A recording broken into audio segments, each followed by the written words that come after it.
Radionya sudah berevolusi. Dengan digital itu. Jadi kalau dulu radio itu cuma suara, yang berubah adalah dulu pakai frekuensi SW, MW, AM, pakai FM lagi. Mungkin belum sekarang semuanya ya, tapi nanti kira-kira 2-3 tahun yang lain ke depan itu sudah berubah. Dan berubahnya drastis sekali evolusi. Cepat sekali. Dan gampangannya begini. Dulu kalau siaran TV itu pakai frekuensi, Pak. Siaran FM itu pakai frekuensi. Nah, mereka yang pakai frekuensi itu disuruh turun semuanya, kemudian pindah ke sebuah kanal yang disebut digital. Digital itu ada dua, berbasis satelit sampai satunya pakai internet. Nah, terus yang ditinggalkan itu apa? Kanal-kanal ini, pita-pita frekuensi ini, untuk menambah kecepatan internet di Indonesia. Indonesia ini sekarang di ASEAN saja itu kalah sama Vietnam kecepatan internetnya. Jadi itu dipakai nanti untuk menambah speed internet kita, harganya akan lebih turun lagi. Terus Telkom akan banyak bikin hotspot yang free wifi di mana-mana. Oh, berarti nanti seandainya kita tidak menggunakan itu, Ya. penggunaannya kan nggak ada. Nah, tapi kalau yang radio digital itu juga bukan set box ya, jadi kayak ya alat penerima begitu, tapi sudah nggak FM lagi. Jadi betul-betul hanya bisa menerima radio-radio bersiaran di digital. Makanya digital itu yang disebut digital ada dua, digital berbasis satelit yang pakai set box itu, sama digital yang berbasis internet. Nah, yang dimainkan oleh station yang berbasis internet.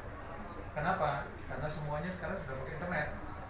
Kalau kita ngejarnya yang pakai digital, yang pakai satelit, biayanya mahal. Terus receivernya atau alat penerimanya mana? Belum ada di pasar. Jadi nanti itu Bis lagi ya. Oke, dan yang pastinya kita Terima kasih. Kebetulan Mbak Purnas GMDM ini lahir dari rasa kepedulian anak bangsa yang terdiri atas lintas agama, suku, profesi, atas dasar tanggung jawab sebagai generasi muda Indonesia terhadap penyakit masyarakat yang semakin mengancam kehidupan generasi bangsa. Dan program GMDM ini sendiri adalah membantu pemerintah dan masyarakat dalam mencegah jatuhnya jumlah korban akibat narkoba, HIV/AIDS, seks bebas, aborsi, premanisme, dan mengantisipasi ketertinggalan pendidikan. dan sejauh ini bagaimana sih Bu angka kejahatan-kejahatan yang sudah disampaikan? Banyak tadi, ada narkoba, ada pencurian, iya, Siap. maling gitu ya. Kalau kita bilang seperti itu ya, curanmor ya betul Ya. Bu. Terus apa lagi Bu? Ya, aborsi, Kejahatan, salah satunya. aborsi Ya. juga, dan itu memang penyakitnya yang ada di masyarakat gitu ya Bu ya. Nah ini angkanya seperti apa sih Bu kalau boleh tahu Bu? Ya, kalau kita bilang angka, mungkin kita butuh untuk data akurat. Ya. Tapi yang kita selama 4 tahun kita menjabat sebagai GMDM, kebetulan saya sebelumnya di Ketua GMDM Surabaya, dan saat ini baru Februari kemarin kita diberi amanah untuk GMDM DPD Provinsi Jawa Timur. Jadi saat ini luar biasa sekali pandemi COVID ini, penyalahgunaan narkoba semakin luar biasa.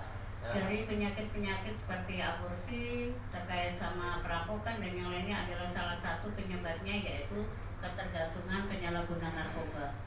Itu yang paling besar ya Bu ya, Iya. angka yang didapatkan di garda mencegah dan mengobati ini ya Bu ya. Iya, jadi kita kebetulan juga pendampingan di dalam proses hukum dan juga rehabilitasi untuk kejahatan atau kriminal atau yang dianggap narkoba ini hampir 80% Pak dari kriminal yang lainnya. 8 ya, Bu Yayu. Juga mengobati ini kayak gimana ini? Nah, yang terkait penyalahgunaan narkoba, saat ini yang kita dampingi malah dari orang yang penyalahgunaan narkoba. Setelah kita telusuri, hampir banyak yang menimpa ke keluarga yang kurang mampu. Jadi itu yang menjadi PR buat Ibu ya, karena dari masyarakat yang tidak mampu itulah yang menjadi korbannya begitu ya Bu ya? Iya. Dan apakah juga faktor pendidikan ada Bu di dalamnya gitu Bu?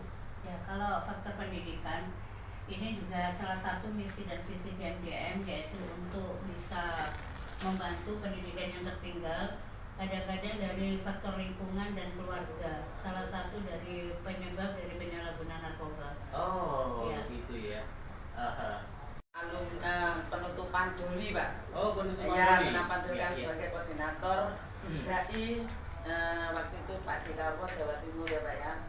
Kemudian juga kami terpanggil, kami dari Dinas Pendidikan Kota Surabaya, itu anak-anak sekolah dari Anak-anak SD, sekolah. SMP, SMA itu sudah terpengaruh dengan narkoba, dengan lem, lombok dan lain sebagainya. Kebetulan di wilayah Putrajaya itu kan ada beberapa SD yang dekat dengan daerah lokalisasi. Oh. Nah, itu anak-anak SD itu ada yang juga dari broken home, Iya. ada betul. juga dari bapaknya mungkin pengguna sehingga sampai ditahan sehingga anaknya trauma dan dimaki-maki teman-temannya sehingga dia terkucil sehingga mengadakan pengelompokan dari anak-anak yang kurang perhatian sama orang tuanya di sekitar makam Putrajaya.